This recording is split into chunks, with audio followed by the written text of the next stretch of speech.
నమస్తే, welcome to SP news.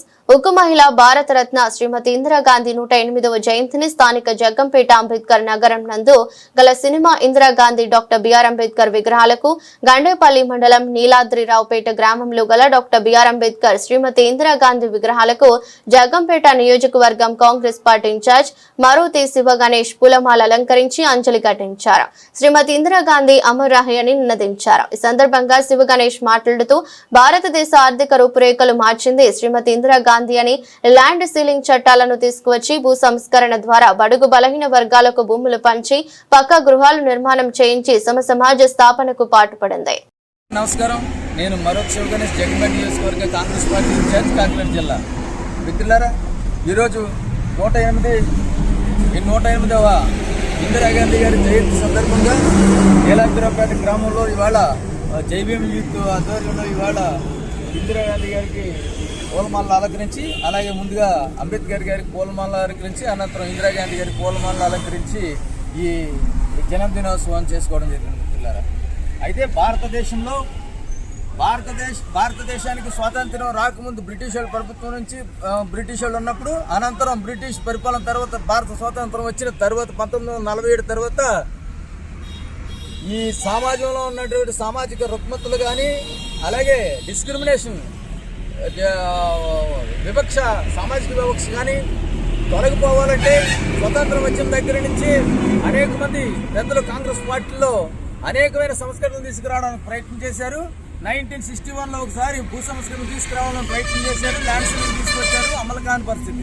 అలాగే 1965వ సంవత్సరంలో కూడా రెండోసారి భూ సంస్కరణలు తీసుకురావాలనే ఉద్దేశంతో ల్యాండ్ సీలింగ్ సెకండ్ టైం తీసుకురావడం జరిగింది. మొదటిసారి అయితే 1961లో కేవలం 28 ఎకరాలు మాత్రమే ల్యాండ్ సీలింగ్ చట్టంలో దాన్ని ఎక్కువ చేయడం జరిగింది. మిత్రులారా, అలాగే 1965లో కూడా మరోసారి ల్యాండ్ సీలింగ్ చట్టాన్ని తీసుకురావడం జరిగింది, కానీ సంపూర్ణంగా అమలు కాని పరిస్థితి.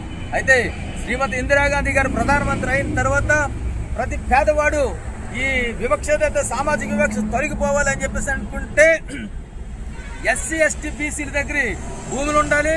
కాబట్టి ఏవైతే అగ్రవర్ణాల నుంచి, దివాణాల నుంచి ఏ లక్షల ఎకరాలు ఎవరి దగ్గర అయితే ఉన్నో అవన్నీ ల్యాండ్ సీలింగ్ చట్టాన్ని తీసుకొచ్చి పకడ్బందీగా అమలు చేసి ఈ భూములను పేదలకు పంచేవాళ్ళనే ఇందిరాగాంధీ గారి సదుద్దేశంతో మూలంగానే ఇవాళ సమాజంలో ఎస్సీలు కానీ, ఎస్టీలు కానీ, బీసీలు కానీ, మైనారిటీ వర్గాలు కానీ, నిమ్న జాతులు కానీ ఇవాళ సమాజంలోనే పాల్గొంటున్నారు, సమాజాన్ని అనుభవిస్తున్నారని చెప్పేసి అంటే దీనికి కారణం శ్రీమతి ఇందిరాగాంధీ అని చెప్పేసి సందర్భంగా తెలియజేస్తా ఉన్నాం.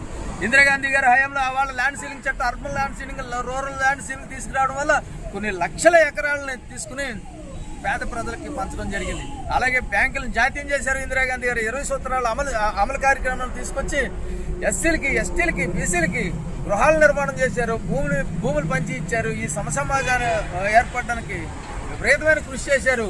డాక్టర్ బిఆర్ అంబేద్కర్ గారు రచించిన రాజ్యాంగాన్ని సంపూర్ణంగా ఎవరైనా అమలు చేసిన పరిస్థితి ఉంది అంటే అది మొట్టమొదటి వ్యక్తి శ్రీమతి ఇందిరాగాంధీ గారు, చివరి వ్యక్తి కూడా ఇందిరాగాంధీ గారు అని మనం చెప్పుకోవాలి. అనేక మంది కాంగ్రెస్ పార్టీలను ముందు కానీ వెనక కానీ అనేక సంస్కరణలు తీసుకొచ్చి, భూ సంస్కరణలు తీసుకొచ్చి, సామాజిక సంస్కరణలు తీసుకొచ్చి అనేక కార్యక్రమాలు చేసినప్పటికీ కూడా శ్రీమతి ఇందిరాగాంధీ గారికి ఎవరు సాటి రారని చెప్పేసి కూడా ఈ సందర్భంగా తెలియజేస్తూ, ఈ భారతదేశం యొక్క భవిష్యత్తు మనం కాపాడుకోవాలి అంటే ఖచ్చితంగా ఇందిరాగాంధీ గారు అవార్డు తీసుకొచ్చిన సంస్కరణని ప్రతి పౌరుడు గుర్తుపెట్టుకోవాల్సిన అవసరం ఉంది. ఇవాళ దేశం చాలా దౌర్భాగ్య పరిస్థితుల్లో ఉన్నది. మతతత్వ పోకడలకు పోయి ప్రజలను విడదీసి ఈవీఎంలతోని ప్రజాభిప్రాయాన్ని ప్రజలకు ఏమాత్రం గౌరవం ఇవ్వకుండా ఈవీఎంలతోనే ప్రభుత్వాన్ని ఏర్పరచుకునే దౌర్భాగ్య పరిస్థితి వచ్చింది. మిత్రులారా, అందరూ ఆలోచన చేయాలి. కాంగ్రెస్ పార్టీ అధికారంలో ఉంటేనే, కాంగ్రెస్ పార్టీ బలంగా ఉంటేనే ఈ దేశంలో సెక్యులర్ భావాలు బతుకుతాయి.